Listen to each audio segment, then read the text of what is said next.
안녕하세요. 엔손입니다. 오늘은 남양주의 다산 신도시 옆에 있는 부영그린 아파트를 같이 공부해 보겠습니다. 대형 아파트고요. 4억 5,500 감정에 한분 유찰되어서 1월 13일 날 3억 1,850에 경매가 진행되는 물건입니다. 이 물건은 두 가지 정도를 말씀드리려고 합니다. 첫째는 이 부영의 가격이 좀 더 상승한다라는 얘기하고요. 두 번째는 아래쪽에 대항력이 있는 임차인이 있는데 위장의 가능성에 대한 얘기를 하려고 합니다. 자, 우선 전체적으로 다산 신도시와 그 옆에 있는 이 부영단지에 대해서 얘기를 좀 해보겠습니다. 지도를 보겠습니다.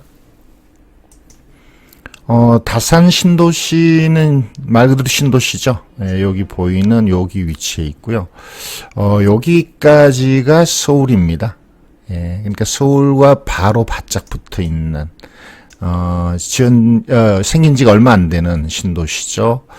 그리고 오늘 얘기하려고 하는, 부영도 바로 그 옆에 붙어 있습니다. 여기 도농역이라고 보이죠? 여기 도농역 바로 앞에가 부영 아파트 단지입니다. 제가 알기로는 아주 오래전에 원진레이온이라고 들어보셨는지 모르겠네요. 원진레이온. 좀 연세가 들어오신 분이나 이 원진레이온이 공예하고 관련된 그런 회사였죠. 그 회사가 있던 자리가 없어지고 부영이 생긴 걸로 저는 알고 있습니다. 어쨌든 이 부영이라는 위치가 서울 접근성이 매우 좋고, 그리고 지하철은 아니죠. 여기 아마 춘천 가는, 강원도로 가는 철도의 역인 것 같습니다. 그러나 어쨌든 이 철도를 이용할 수 있다라는 의미에서 서울 접근성이 매우 좋고요. 지금 보이는 이 지도처럼 주변에 고속도로가 많습니다. 이게 외곽순환 고속도로, 춘천 가는 고속도로, 그 다음에 평내 가는 전용도로라고 할 수 있죠.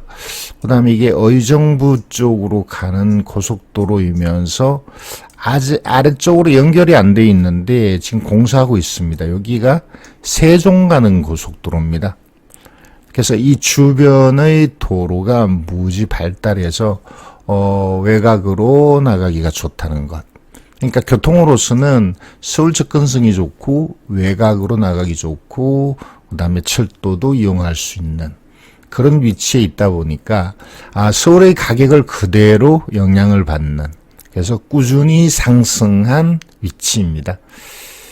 자, 그런 정도로 부영 단지를 말씀드리고요. 층이 좋죠. 그렇게 오래된 단지가 아니고요. 단지의 규모는 무지 큽니다. 29만 평방, 그리고 대형에 가까운 평수입니다. 대형에 가까운 평수이지만 가격을 좀 볼게요. 가격의 추이가 어떻게 되어 왔는지 보겠습니다.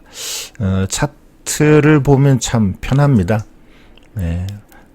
이렇게 분양 이후에 서울의 집값과 거의 그 추이가 그대로 통하는 쪽이라고 볼 수 있겠습니다. 2006년, 7년 이때 서울이 많이 올랐거든요.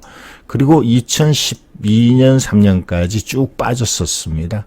그러다가 서울이 2013년 또는 2014년부터 오르기 시작했는데, 그러한 것을 완만하게 오르락내리락 하는 것을 보여주고 있네요. 요 부분은 전에도 말씀드린 것처럼 정확하게 현재의 추이가 반영되지 않은 내용입니다. 그렇다면 현재의 가격을 좀 더 구체적으로 보려면 저는 네이버 부동산을 통해서 많이 이 내용을 판단합니다. 자, 여기 그래프 경매 나온 게 134죠. 보시면 이렇게 꾸준히 상승하고 있는 걸 보이는데 좀 길게 볼까요? 대형치고는 아주 안정적으로 가격이 상승하고 있는 걸 보여주고 있습니다. 그리고 최근 거래가가 5억을 좀 넘은 것처럼 보이는데 실제는 더 올랐다는 거죠. 실거래가를 보겠습니다. 실거래가는 실제 거래된 거를 그대로 나타난 건데 보시죠. 최근에 5억 거래가 보이고요. 그리고 그 이전에 꾸준히 거래가 된 게 나타나고 있습니다. 호가는 얼마일까요? 호가가 현재 시세에 좀 가깝다라고 저는 보는데요. 오르는 시점에서는 호가를 꼭 봐야 되겠죠. 134평방입니다. 보시면 가격 순으로 정리를 해보죠. 최고가 5억 6천, 최저가 5억. 그러니까 여기 청이 나쁘지 않으니까 저는 5억 2천 정도 이렇게 가격을 보겠습니다. 자, 5억 2천이면 지금의 최저가가 4억 5천이니까 저평가된 거죠. 그리고 또 한 번 더 떨어졌고요. 자, 그래서 저는 이 관심을 가지라 할 만한 물건이라고 보는데 여기다가 한 가지 더 또 어떤 문제가 있습니다. 자, 여기 임차인으로 나타난 강씨 2012년 전입이니까 대항력이 있죠. 주거용 전부를 8천이라는 금액에 거주한다라는 게 좀 이해가 안 되죠. 어쨌든 대항력이 있는데 배당 요구를 안 했으니까 전액 인수라는 표시가 있습니다. 그리고 그보다 더 먼저 2008년에 전입한 구씨가 있는데 이 구씨는 소유자 구씨와 관련이 있어 보이죠.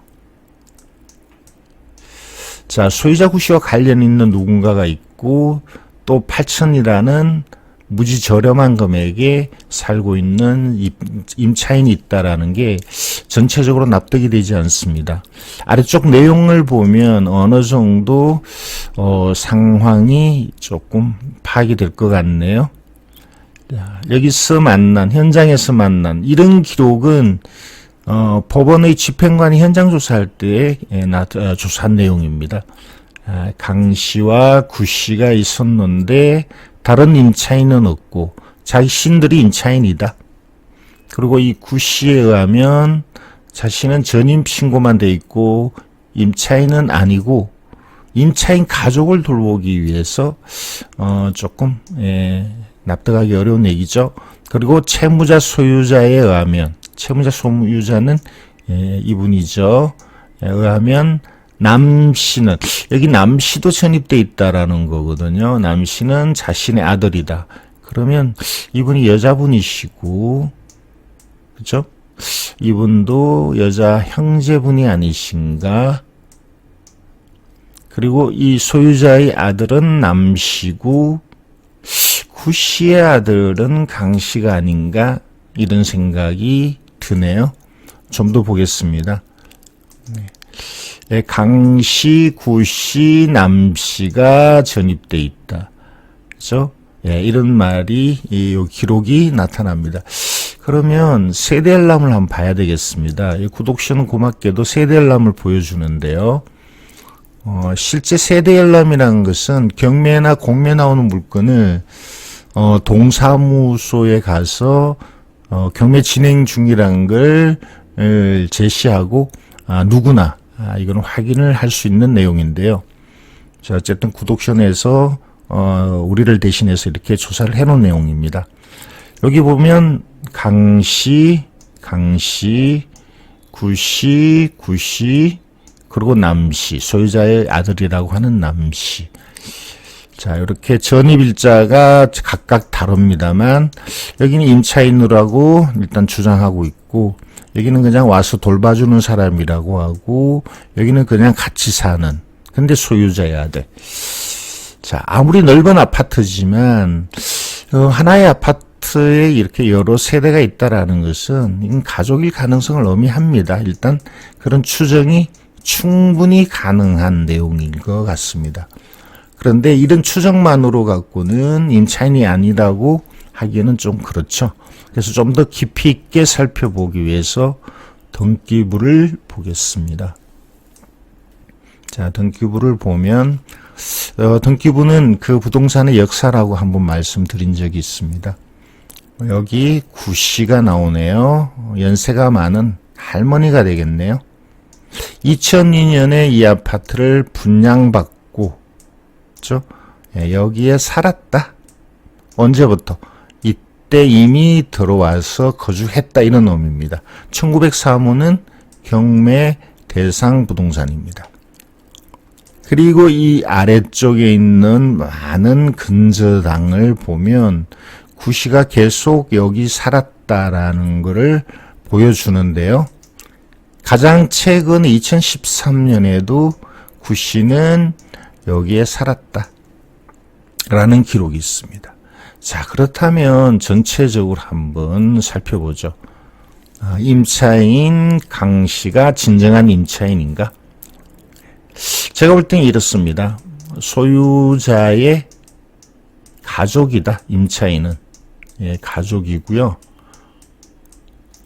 그리고 실제 소유자의 아들도 같이 살고 있죠. 남씨가. 그래서 이 가정 공동생활이라고 합니다. 예, 가정 공동생활을 하고 있다라고 보여지고요.